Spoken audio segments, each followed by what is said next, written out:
This KFAN podcast is sponsored by Builders and Remodelers, exclusive Twin Cities provider of Elements Windows. Get the highest quality windows at unmatchable value. Visit buildersandremodelers.com for more details. Bugs crashing your pack's party? Whether they've got paws or sneakers, your pack deserves a home that's protected from pests. That's where Wondercide comes in. Plant-powered protection made with steam-distilled natural essential oils that actually work. It kills and repels fleas, ticks, mosquitoes, and ants without questionable ingredients or overpowering smells. Safe to use around kids and pets when used as directed, lab-proven to work fast, and proudly made in the USA. We offer sprays for pets, people, homes, and yards. Plus, spot-on treatments, collars, and even shampoos. Whatever your pack needs, we've got it covered. Founded by a pet parent looking for a better way to protect her dog Luna, Wondercide's now protected over 21 million lives and counting. You might have even seen us on Shark Tank. Go to Wondercide.com and use code WONDER20 for 20% off your first order. That's WONDER20 at Wondercide.com. Wondercide. Protect your pack with plant-powered Wondercide today. This is your Could the Toy Department Save Us All? Leader fan radio network. Okay. And KFAN.com. 2 minutes, and that might be the answer to the question. But the show's 3 hours, man. You can't step on the touchdown call that early. 2 minutes, I should say, and 37 seconds past the hour, 3 o'clock Central Daylight Time. We welcome you back. Bumper Show is on the air. It's live, it's local, and it is a 3-hour tour on a pretty nice summery Thursday afternoon here in the Twin Cities of Minneapolis and St. Paul. My name is Dan Barreiro. I am the host of the program.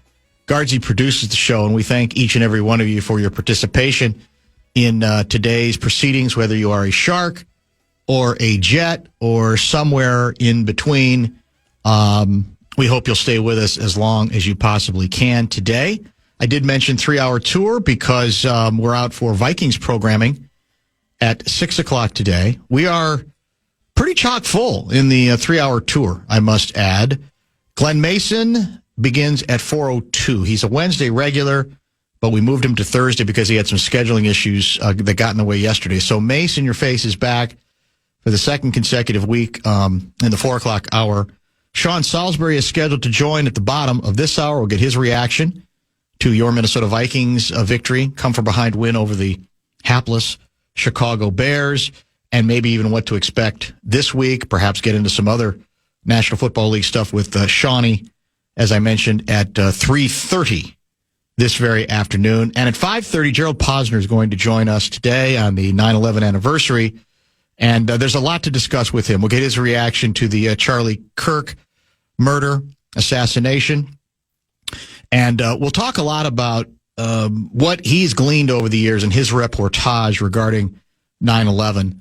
He had a best-selling book on that very subject, and we've talked about that book with him before, but today he reminded me via his X account is a good day to revisit some of his, still to this day, I think, rather troubling reporting regarding the 9/11 disaster as well. So that is the guest lineup today. There will be some A-section exploration, not just with Gerald, although we're pretty squeezed, so it might be relatively limited. Could the toy department save us? Probably not. That's probably a little bit too much to hope for.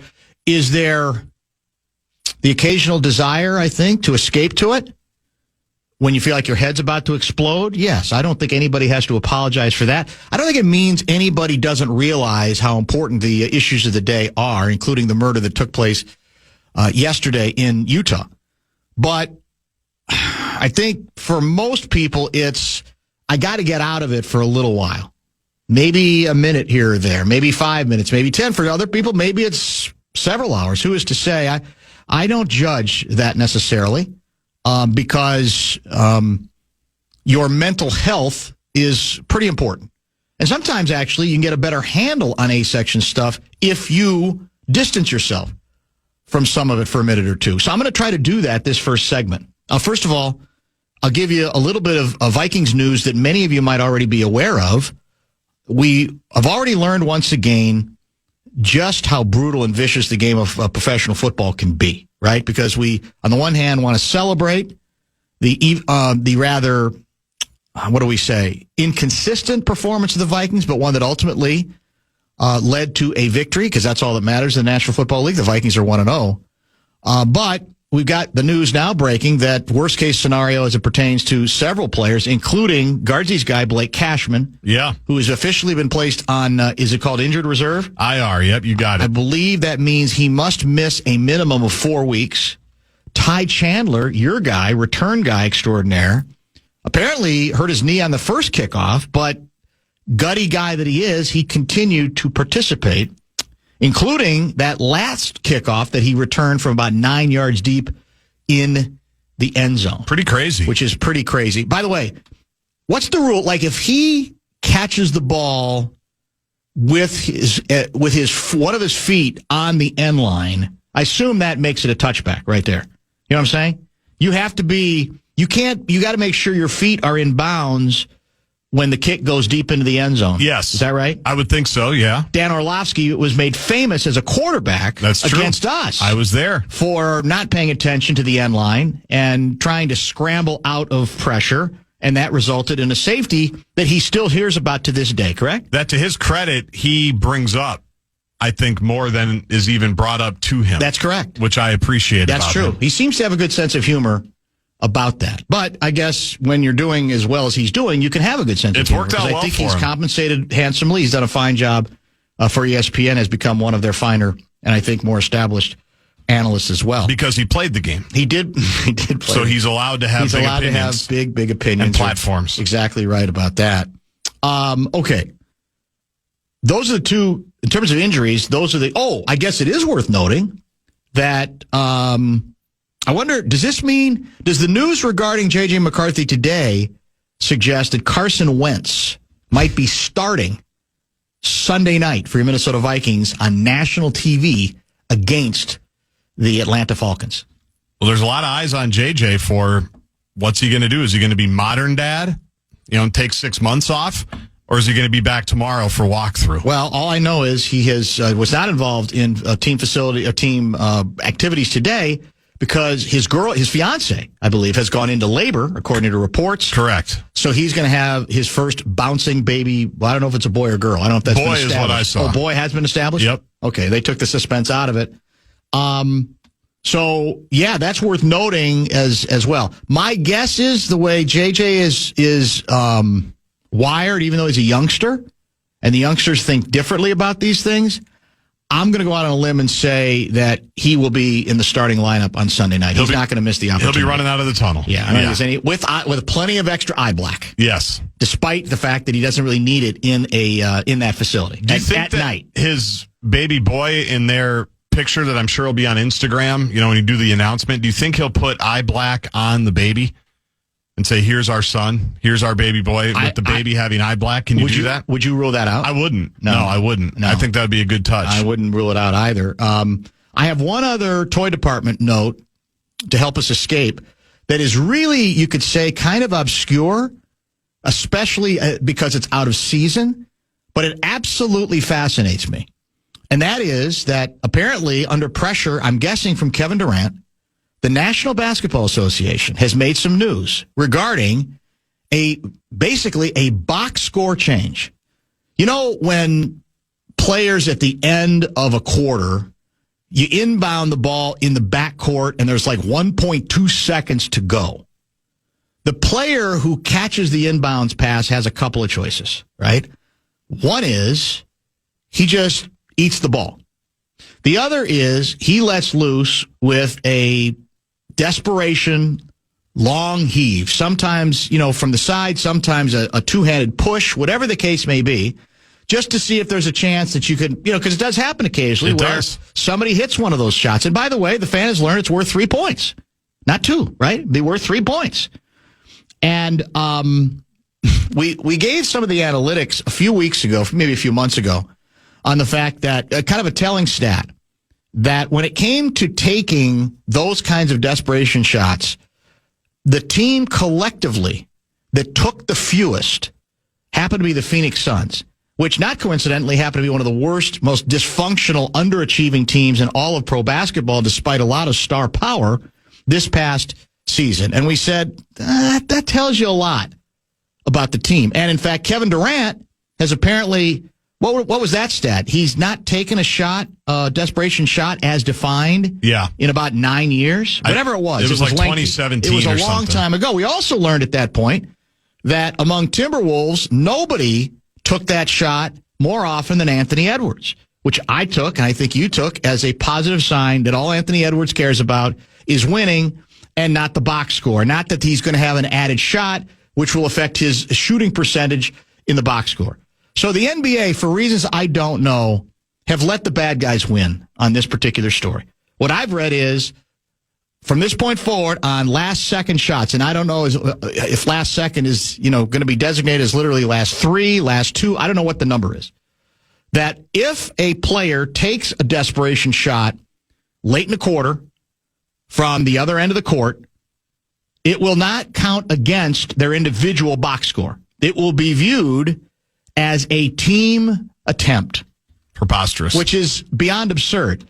I suggested via X, if you are really going down that road, shouldn't it also be true and only fair that on the rare occasion that you actually take one of those shots and make the shot, that too should be a team basket and should not be credited to the individual player? And no one else seems to have, I think, given any indication that that's the way the NBA is going to go. It strikes me as an attempt by the NBA to be too player friendly. Yes. I don't understand why there was any movement on this, any need for there to be any movement on this. Why did it come up? And why did it come up at all, other than maybe Kevin Durant whined enough, and they finally said Kevin Durant's a big enough name, he's going to Houston, he's going to be on national TV a bunch, so let's take all that pressure off KD. He will never have to worry about being mocked if indeed he does take a shot, and he won't really be mocked if he does. Well, actually, again, he should be mocked because if the ball goes in, he's going to get credit for it, and that makes no sense. And he'll probably do like the 3 goggles or hold up 3 fingers or point to the sky after he makes it in some celebration, when the only reason he's taking it is because now it's not going to count against him. It makes no sense. It's almost like they tried to sneak it in at a time where nobody was watching or paying attention. You're right. It bugs me. It absolutely bugs me. It makes no sense. But shouldn't it be consistent in all seriousness? You're right. I think Why you're right. should that be that individual shot? If It should go to we the made team. it, I get it. Now it goes in my box score. That's way too convenient. We don't need it. In any case, that's those are my toy department attempts to lighten things up a little bit. I probably won't last all that long because, reality is kind of striking us in the face, and there's some updates to get to there. In fact, we might do it as soon as the upcoming segment, as I said. Sean Salisbury at 3:30. Very much looking forward to a visit with him. Do not forget, Bradshaw and Bryan KFAN text line, 64686. That's 64686. Bugs crashing your pack's party? Whether they've got paws or sneakers, your pack deserves a home that's protected from pests. That's where Wondercide comes in. Plant-powered protection made with steam-distilled natural essential oils that actually work. It kills and repels fleas, ticks, mosquitoes, and ants without questionable ingredients or overpowering smells. Safe to use around kids and pets when used as directed. Lab-proven to work fast. And proudly made in the USA. We offer sprays for pets, people, homes, and yards. Plus, spot-on treatments, collars, and even shampoos. Whatever your pack needs, we've got it covered. Founded by a pet parent looking for a better way to protect her dog Luna, Wonderside's now protected over 21 million lives and counting. You might have even seen us on Shark Tank. Go to Wonderside.com and use code WONDER20 for 20% off your first order. That's WONDER20 at Wonderside.com. Wonderside. Protect your pack with plant-powered Wonderside today. Aquarius Home Services has your shot at 4 tickets to see Green Bay take on the Purple in early January, plus $500 in game day cash. You can register for your chance to win today on the KFAN contest page, KFAN.com/furnace to enter today.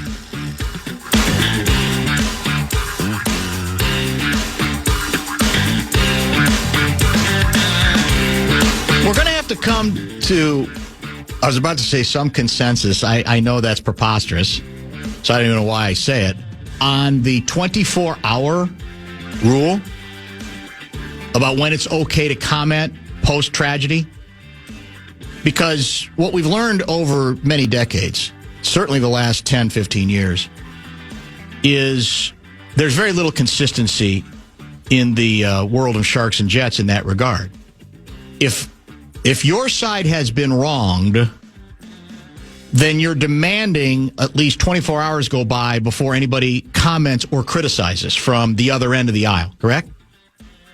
However, if the other side has been wronged, you have every right to chime in minutes, seconds, in fact.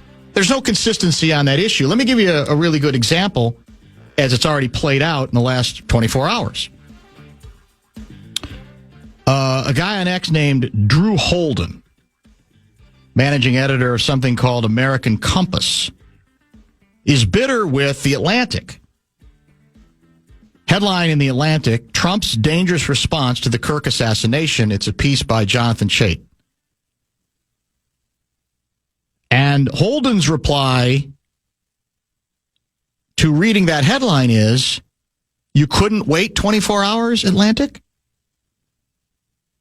And as an acerbic Xer named Jesse Singal points out, let's see, Trump can say anything he wants in any way he wants at any time. If anyone responds to what Trump says critically, they are the problem.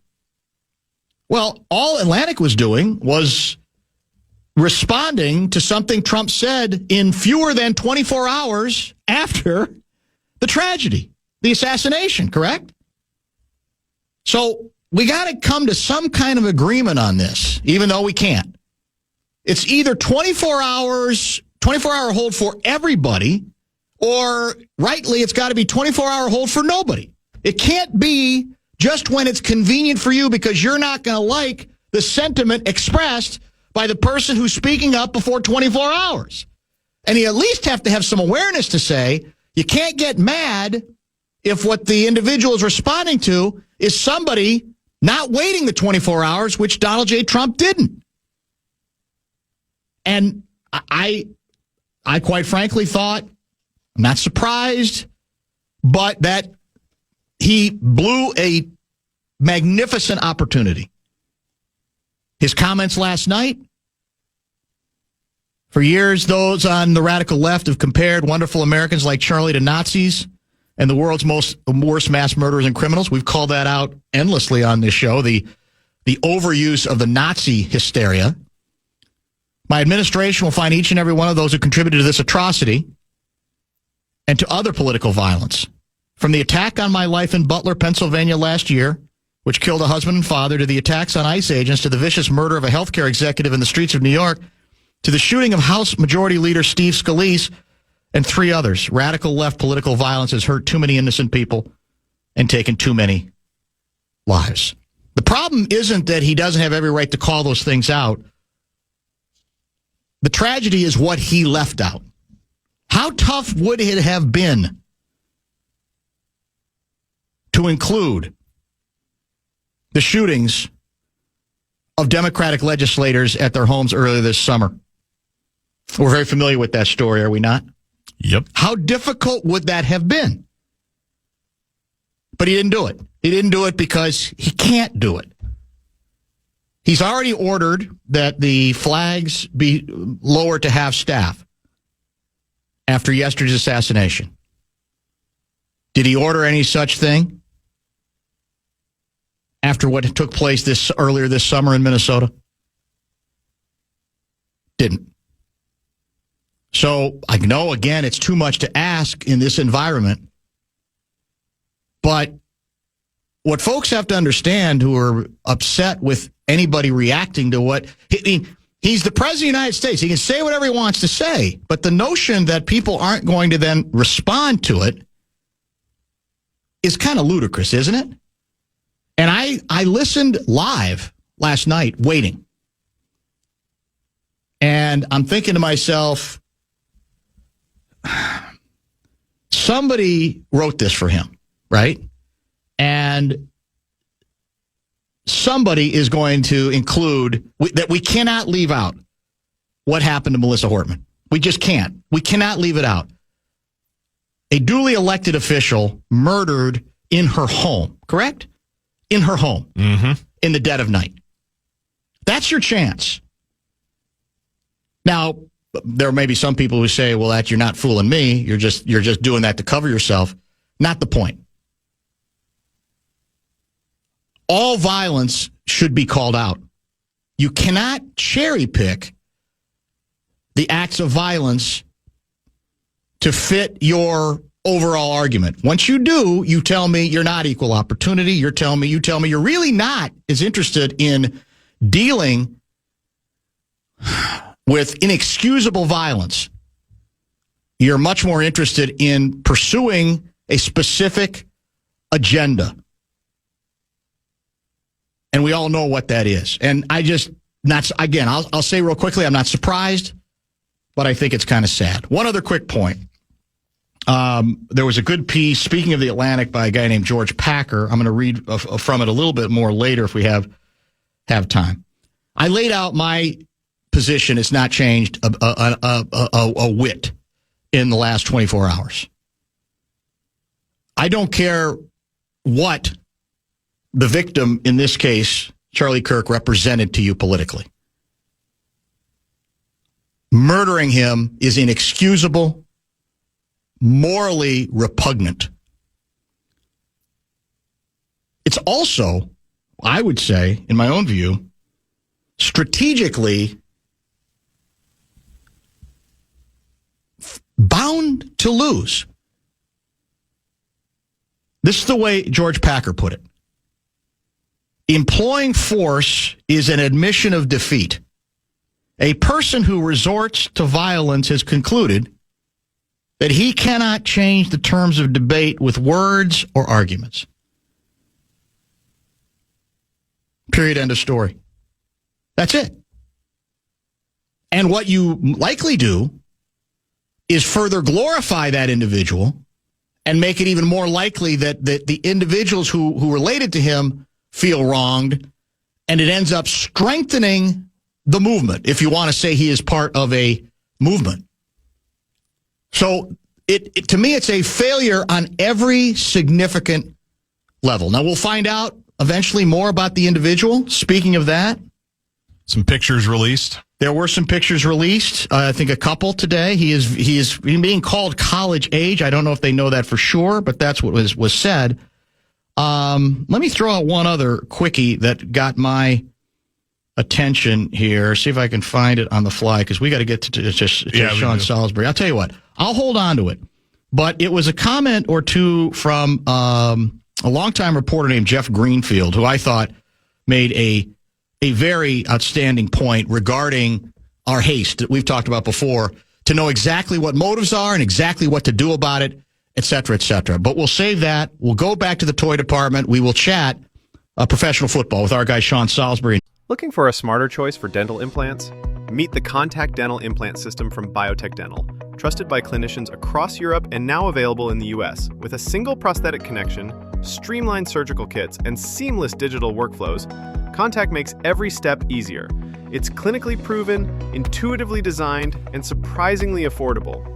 See for yourself why more dentists are switching to Biotech Dental's Contact System. Visit biotechdental.com today to learn more. That's biotechdental.com. Just a couple of minutes.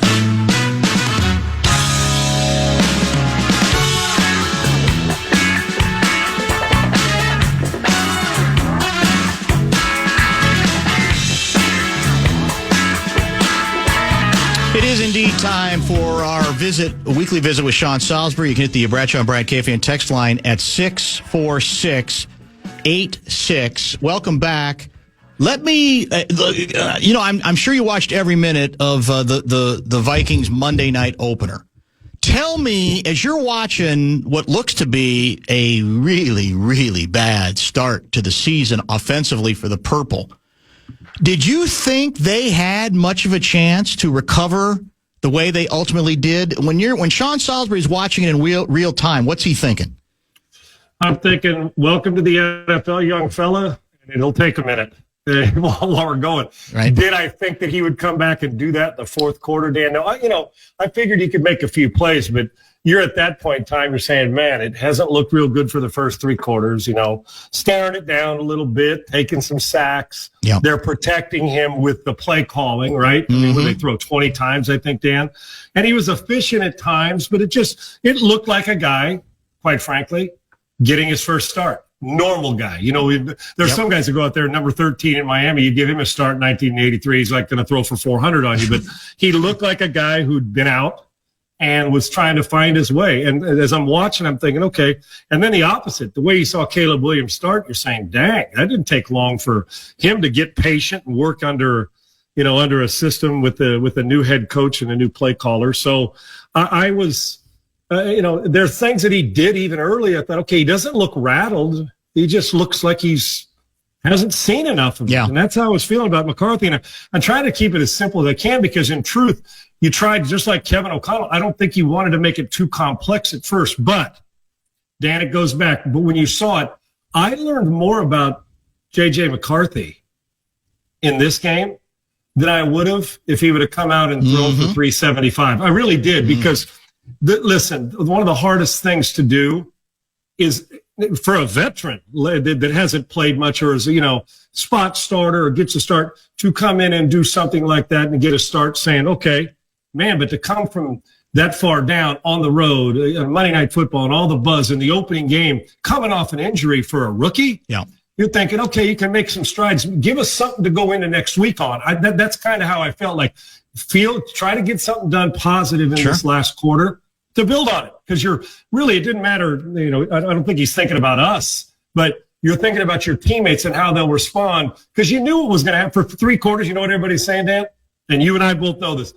Shouldn't have got rid of Sam way too early. He needs more time. The narrative that hits. No then question. the fourth quarter kicks in, and it was almost as if he kicked in like I've always felt about him. The guy knows how to win. He knew how to win in high school. He knew how to win at IMG. He knew how to win in college. He's not used to it. So that was the other challenge as well. It's like, I wonder how he's going to respond. He's not used to getting his rear end handed to him very often because he's always won. And then you saw the missed field goal, and then bingo, bango, bongo. And it was almost as if Kevin started to grow hey, man, let's expand this. Yes. Get him on the edge. Yes. Now, hey, man, he's feeling it. And you could see that almost together it was like, let's go do this thing. And it felt to me by the end of the game that he was acting at the position like he'd been the starting quarterback for 2-3 years. And it felt like, now listen, it's going to get tough. It always does. Right. But I learned more about what kind of guy and resilience you have more than I would have if it would have looked pretty for 4 quarters, although we would love the comfort zone of having a 3-touchdown lead. I found out a lot about J.J. McCarthy, and and it's hard for me to say with my guy Darnold and what he did last year. Sure. I get why no matter what everybody said, they stayed away from everything this offseason when it came to quarterbacks. It's McCarthy. And sometimes when the guys say that as a rookie when he's hurt, you're like, okay, we'll see what that looks like when the offseason comes. Well, we saw it. It's McCarthy. And they were sticking with it. And he validated their decision, at least for one game. But he did what he does. He won, and he's got high football IQ. And he probably was the only one that didn't expect to lose. Meaning about, Sure. We're all thinking rookie, you're on the road. Hell, let's see what happens. And Ben Johnson's control over what's happening. Brian turned it around on them in the second half, pressured more. I thought he handled himself great, which I assure you they'll go into this Atlanta game with more bandwidth with him and the ability to know that we can expand it a little bit. I expect that to happen. Let me ask you a form question. There's a quarterback, you may be familiar with him. He played at the U, and I think he did play briefly for the Bears. He's now, I think he's coaching high school quarterbacks in the Chicago area named Mike Hohensee. Yeah, Mike, I know Mike well. Okay. Yeah, I know we friends on Twitter. Mike's been we would end by, message each other often. I know he had a son that plays. Yes. Mike's a long time. Yeah. Well, Mike was a good player at Minnesota. Here's what fascinated me. He tweeted, I don't have the exact tweet, but I think I can convey it during the game. And as the Vikings are recovering and McCarthy is recovering and the Bears are disappearing, he said, notice the difference in approaches on the sideline. His view was that what he saw with the Vikings, the head coach, in terms of interaction with the QB, interaction between the QB and members of his team, even as he struggled, even after he threw the pick six, was continued discussion, a lot of dialogue, a lot of encouragement, the whole bit. He perceived when Caleb went to the sidelines and it wasn't going so well, really nobody talking to him. Caleb on the bench with that body language he can have sometimes on the bench, not seeming to be as positive. Now, you've been on sidelines. You can speak to this because sometimes I think it's legit. Sometimes I think it can get oversimplified. Do you make anything of what he said on that in terms of having an impact on how quarterbacks can go at a time of relative dysfunction? I do, Dan. And I think I'm with you on the part of also, like, I remember the Eli Manning body language we heard. Remember, he's not a leader. True. That's true. And we all buy into that. And then Eli's kind of an aw shucks guy playing in New York. And Tiki Barber had said that before the season started as a broadcaster. Well, the end of the season, he's wearing a Super Bowl ring. Yeah, that's exactly. And then ended up getting a second one. So we got to, and I'm always cautious about, man, let's not overrate body language, just like let's not overrate coloring the guy's nails if he could play football, right? Well, the one thing, Dan, that we talked a bit about him last week and the concerns about Caleb Williams. He's a brooder. And if there was negative that I heard about him, that he's kind of on his own program in the past, right? He's a star. He is good. How would he respond in the face of what you saw? It was two different games, really, for both of them. One started well, and the energy, even with Caleb Williams, looked different in the first quarter than it did late in the game. Yes. So I think it was, and the performance kind of validated it. And there's almost this feeling, and I hope I'm wrong for him, and no one, like I said, have talked to people at SC that have raved about him. And yes, right. At times I've talked to both, so I got to see it for myself. That have you noticed he doesn't feel engaging to his players from my vantage point. That you go to the bench and it's almost like you're putting him out by having to go visit. Does that make sense? It does, totally. Absolutely. I was watching, and I watched even before the coaches were talking to him. It was in the first half of the game, and they had a poor series. And he went over there and sat on the bench, and I was watching because the camera was on him, and I thought, when people are talking to him, the lack of eye contact, there's this feeling of, leave me alone, I'll get it handled, that he rides with the good, but when some of that bad hits, that the response is a little different. And it almost feels like players stay away from him. Yes. And I don't like that look. I just don't. I understand, like on a pitching day when Randy Johnson's throwing, if he's throwing, don't come near me. Okay, yes. I get it. But when it's over, Randy's back into it. But this position is so communicative and important. And it almost felt like with the flow of the game, as it got worse, his brooding became worse. And I think that is going to be a roadblock in his career because I think he thinks he can do everything on his own, and he can't. He's not there yet. The opposite is true. From the time they come out, there's this feeling, I've seen a smile, engaging teammates. Now, I don't know what this is going to mean 10 weeks from now, but I can just tell you from optics, from my standpoint as being on there, watching great ones handle themselves on the sideline and people who didn't deal well with success or failure and how they handled the sidelines. Hey, we all get irritated. We all get mad. We all want to fight, all that. But how you handle the guys around you matters to them. It felt to me like J.J. McCarthy is all up for 2 ears and one mouth, and he's going to listen accordingly and apply it. And I felt like that it's not a matter of like, it's the engagement of communication and respect. Yep. And I almost feel like this is going to sound bad, and I don't mean it because I don't know this, but it feels like when I've seen people like that Caleb wants to make it uncomfortable for you to come talk to him. That's how I feel.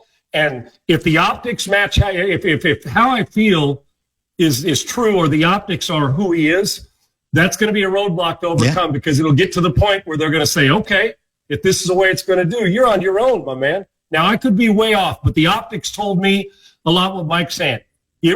I thought it was palpable and noticeable. For sure. I think that's very well said, and again, I'll trust it from you because you've been on sidelines. You know how the deal works, and these are human beings, so this stuff can matter over a period of time. Let me ask you about I thought the most satisfying moment from my perspective was almost immediately after the Bears ended up having to settle after several penalties. One, I think they probably didn't deserve the holding penalty when they were down to the 12-yard line. Right. They end up having to kick a 50-yard field goal. It's no good. They get the ball back, and suddenly, instead of it being 24-6, you say it's 17-6, and the Vikings got good field position. This game is still not out of hand. And what do the Vikings do on the first two plays? Hand the ball off to Jordan Mason. I think the first run was for 6 or 8. The second run, I think, was for 17 or 19 yards. And to me, it goes back to what you and I talked about last week. That has to be a part of the solution. And to me, that helps set the tone as the comeback was just beginning for the Purple. Dan, it's such a great point, because you can get in when you're down like that. What's the normal thought? Turn into a passing taxi. We're not building anything. It feels desperate, right? We've all been there. It's like, damn, it feels like it's 31-7 or 35-10, where it's like, but it wasn't. We're talking, you're just talking a couple possessions. And I thought the brilliance of it was for them to stick with what you and I had suggested, not that they were listening, but it's going to be a big part of not just last week, which it was, to establish that, which creates more indecision on the defense and more confidence. And the way they did it, listen, when you impose your will on somebody in a game like that, they were probably shocked. Like, what are these guys doing? They've been able to do this whole game. They impose their will to the point, and the big fellas up front, their personality changes when, coach is putting this. It's a collateral damage in a good way. The effect is dominoes. And to do that and to get 2, and then it leads to, boom, play action becomes better. Then the confidence. And listen, I'm a big in-game momentum guy. I don't think game-to-game momentum really exists. I think confidence does, because it takes one guy in a game to hit you in the mouth and you throw a pick, and boy, that momentum's done, right? So I did. Instead of everybody expecting, what do you expect? They're going to come out here and drop back and throw it. We're not ready for this. You look at the numbers. They committed, got back into running, staying the course, and knowing that we're just this pick, this punt, this missed field goal, and a couple handoffs away from. Now the pressure shifts. Now they're the ones who have to respond, because we're chasing now. But to stick into that game plan and do it and come right out and Shawnee? Say, this isn't desperate. You're not in a situation. And then to mix in both, I thought it was perfect. Yeah. I thought it was perfect. McCarthy, we may have talked about this a little bit last week, but it looks to me like this could be, in terms of a running option, the best of both worlds, because I do think they're grooming him to be, they want him to throw from the pocket. They want him to learn, continue that growth there more than anything else. But it sure as hell looks to me like he's going to be able to give you enough of a running threat, whether it's 3rd and 5 and you got to bail to get 7 just to keep the sticks going, or they had obviously the nice option play that ended up in the end zone. That this is a kid who I believe is definitely going to be a running threat. What do you think? Big time. Big time. He's a bigger running threat than even that we thought, that people think coming out of the draft. He is a much more. You didn't even get to see it. You saw RPO and stuff with Harbaugh, but they spent so much time downhill running between the tackles with 2 or 3 backs that it was a change-up pitch. You're going to be able to dial up 6 to 7 runs that are scheduled for him, because he doesn't have slow feet. The guy, there's some twitch in his feet, and he's smart and he understands it because he's been involved in it. So I think that the run game is going to be not just kind of a weapon. The run game with him and expanding what they're doing, Dan, that's why we're drafting these guys now. You're drafting quarterbacks that can throw, but they're the worst thing a coordinator wants to see. They'd always rather face the guy who can throw from the pocket, has no escapability, even though the Bradys and Marinos could kill you. Those guys aren't the norm, because what that does is you got to sack, he steps out of it. It's 3rd and 4. You drop pass and you run quarterback draw, first down. At the red zone, I can run quarterback power with him. He's a big enough body, and this isn't a guy that, well, hopefully his feet expanded. No, this is a guy you're going to use as a weapon there, not only on broken plays, but designed runs as you change up pitch to put the pressure on defense. And Dan, you mentioned from the pocket. I actually think he's going to end up being a better passer. Now, he was a good passer in college, but he didn't have to. He's not throwing it like he's at Texas Tech 48 times a game. He is. The efficiency of it where you don't really, no coach, believe me, no coach wants to throw it 45 times. They want to throw it 30. They want to run it 35 times if they have 65 and get out. But he was accurate and really good. I actually think he's kind of in his infancy of learning how to play the position of drop back, throw it, 3-step drop. And Kevin's a really good teacher for that. So I think you're going to actually see him. I compare this, and maybe I have on this show, but not that they're the same guy, but think about Michael Jordan, Anton Jamerson, Vince Carter at North Carolina, Dean Smith. All those guys, they didn't score 25 a game in college. Yep. They were 17, 16, 18. Then because Dean played it like Michigan played football. And then you get out there and they expand. It's like, oh, this guy actually can rip it. I thought he was just kind of an RPO, hand it off, throw 18 times, like he did last week, 20 times. They would like to expand that 8 to 10 throws a game and still run it 30 times. And I will tell you this from the pocket.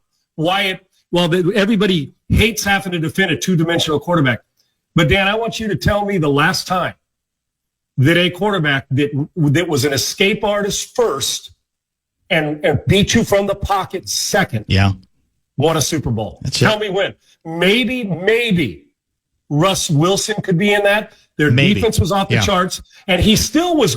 What he was is a really good play-action deep ball thrower. Absolutely, deep thrower. But he knew he was a great. He knew how to get into the pockets and run and slide at the right time early. And that's how they did it. And he tried to evolve into it more and got better at pocket passing because he knew he needed to. But Elway, everybody says, well, what about Steve Young? No, Steve Young was one of the great pocket passers and accurate we've ever had. He was just athletic enough to play running back in the league, and he used it. Imagine Steve Young now with RPO, or Randall Cunningham now with the way that we're doing things with all this end-of-the-line play action and RPO, what they would have done. So you go through it. Warner, Elway, Manning, Brady, Mahomes. Mahomes plays off schedule, but that's the outlier. Mahomes beats you in the quick game from the pocket, throwing slants, throwing bubble screens, hitting the bang post. So for the next elevation, and that's why Kevin knows this, I got to beat you from the hula hoop in the pocket first, and then I got to escape second. And you can't lean on that crutch, although these young guys know they got it to beat you. We've seen it. But once he learns how to beat you from there in the pocket, his natural expandability is just going to be the bonus, and it will come, and that'll be the goal for them. And when they do, because the IQ and the leadership and the buy-in from teammates for J.J. McCarthy, I think is pretty evident, and it was evident in the fourth quarter more than any time. What do we need to know about Atlanta, the Falcons, the Vikings' home opponent Sunday night? You should be able to move the football. I think the same weaknesses they had last year are going to rear their head this year. They're not a dominant defense by any stretch. You can move it and score. But on the other side, if you're playing average defense and don't get to them, they've got weapons now, depending on Drake London's health. And Bijan Robinson may be, Dan, we talk about Barkley and we talk about McCaffrey. This cat's not far behind. I'd say he is a monster football player. So and he can run it 30 times. He can catch it 5 times. He's a big boy who got home run hitter speed. He can do it, and he will hit you.